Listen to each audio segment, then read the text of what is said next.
Hey guys, so this video is all about introductions. So we already talked about introductions maybe a week and a half ago, and I talked to you guys about your introductions in your slavery papers and how saying that Abraham Lincoln was a good man is just not enough for an introduction, okay?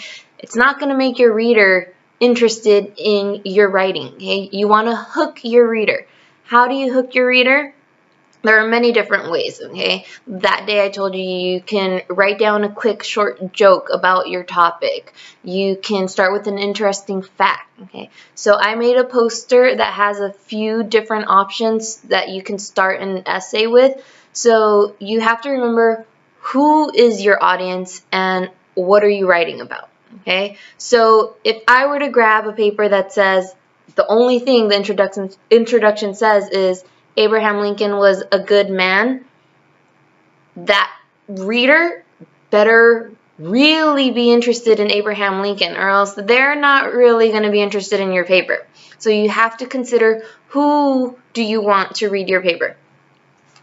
So let's look at this poster that I made. So it says, hook your reader into your writing. So here we have some of the options. And then here we have some examples. Here are the boring examples. And then here are the more interesting examples. So let's start with dialogue. Dialogue, it has a dialogue bubble, meaning that means talking, okay? What is a person saying? So a boring way to start an essay would be, there was a snake in our house. Yeah, cool. But a more interesting way to start it is, catch that snake, said my dad. Now I'm interested. Why is there a snake in your house? What is your dad going to try to catch the snake with? Okay, so that's dialogue. In second grade, I believe you guys all should have learned about onomatopoeia, okay, and that's a sound. So usually when we see comic books and stuff and someone's hitting and kicking and punching, you see these action bubbles with words like crack, snap, bam inside of them.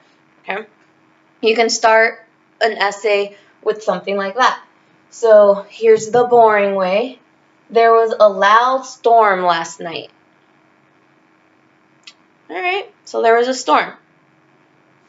But the more interesting way was crash. The lightning hit the ground. Now I want to know what happened when the lightning hit the ground. Okay? You could start it with a question. Here's the boring way. I was late to school. Okay. I know that your essay is probably, or your story, essay or story, is probably going to be about you being late to school. But this question right here, have you ever been late to school? Now I have no idea what your essay is going to be about or story.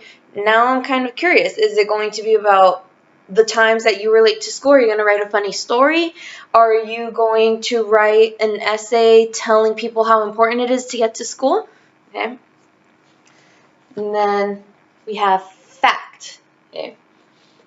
The boring way to start it is, a goldfish is cool.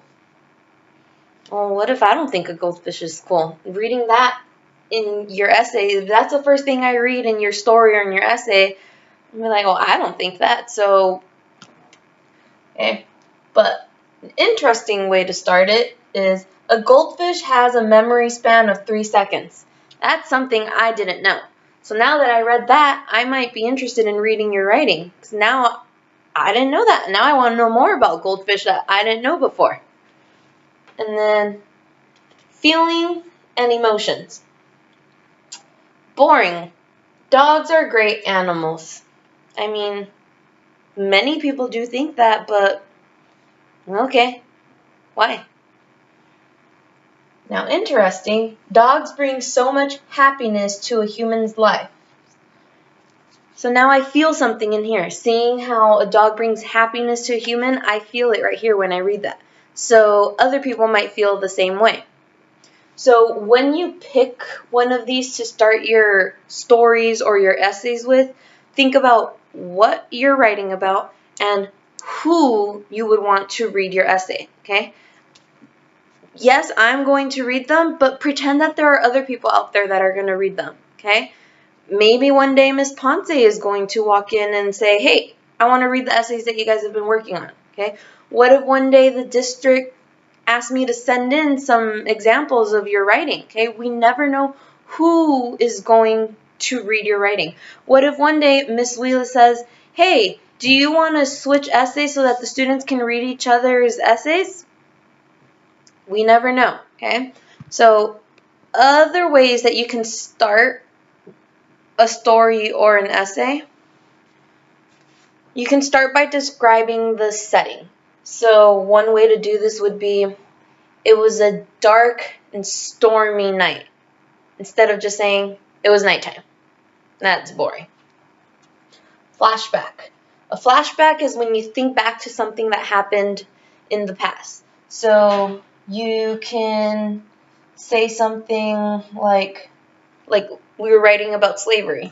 So you can take a flashback to something about that time. Repetition. Repetition comes from the word repeat. So you can pick a word and repeat it. So let's say something like bang, bang, bang. Okay? You use a sound, but you also repeat it. So something crazy is probably happening if you just use the word bang 3 times. An exaggeration. So an exaggeration is when you say something and you're extra about it. So something like, it was as hot as it was as hot as the surface of the sun.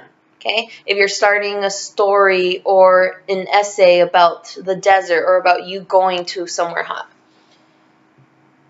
You can start your story with an action, maybe something that a character in your story or in your story is doing, or if you're writing an essay about, I don't know, the Marvel universe, you can talk about an action that one of the superheroes is doing.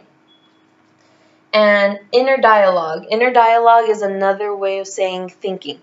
What's going on in here? Okay, so this is probably something you might want to use for a story rather than an essay. Okay, so our next form of writing that we're going to focus on is informative writing, which means that it's going to be writing about things that you want people to know about. So it can be called informative or explanatory writing. So I know a lot of the things that some of you guys are into. So let's say you write an essay to tell people more about that thing. So right now, I want you on a piece of paper to try writing an introduction for maybe telling people about TikTok, telling people about Fortnite, telling people about Minecraft, telling people about, I don't know, whatever else you're into. So those are 3 options. So if there's something else, or Ethan, dinosaurs, okay? So maybe you can pick one specific dinosaur and tell them about that. But pick one thing that you want to tell people about and come up with an introduction. Remember, this is not the entire introduction. So there was a loud storm last night. That's not enough. That's the way to start the introduction. That's just the first sentence that's going to hook your reader. I need more than that. Okay? So, goldfish is cool. Okay. A goldfish has a memory span of 3 seconds. I hooked my reader with an interesting fact. Now I need to add a little more to my introduction to tell the reader, hey, this essay is going to teach you all about goldfish. Okay, so remember that when you're writing your introduction. And my next video is going to be a lesson on how to format and create informative and explanatory writing.